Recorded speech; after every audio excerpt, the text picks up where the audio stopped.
নাটক, web film ও web সিরিজে অভিনয়ের পর এখন রীতিমতো বড় পর্দার নায়িকা তাসনিয়া ফারিন।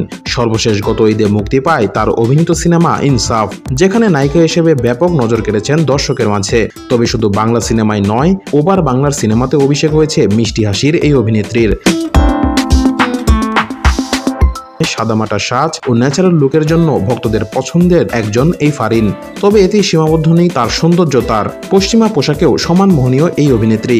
সম্প্রতি সামাজিক মাধ্যমে তাসনিয়া ফারিনের বেশ কিছু ছবি ভাইরাল হয়েছে।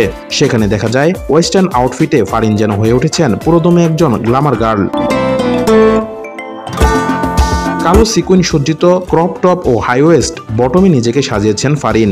এছাড়াও এই লুকের সঙ্গে তার মেকআপ, অর্নামেন্টস ও বাড়িয়ে দেয় তার সৌন্দর্য, নান্দনিকতা। একপাশে স্টাইল, সিকুয়েনের ঝলমলে স্ট্রাক, কানে সাদা পাথরের ঝুলন্ত দুল, মাথার উপরে রাখা কালো চশমা। ফারিনের নতুন এই গ্ল্যামারের ছবি দেখে মুগ্ধ তার ভক্তরা। মন্তব্য করে প্রশংসা, ভালোবাসাও ছড়িয়েছেন।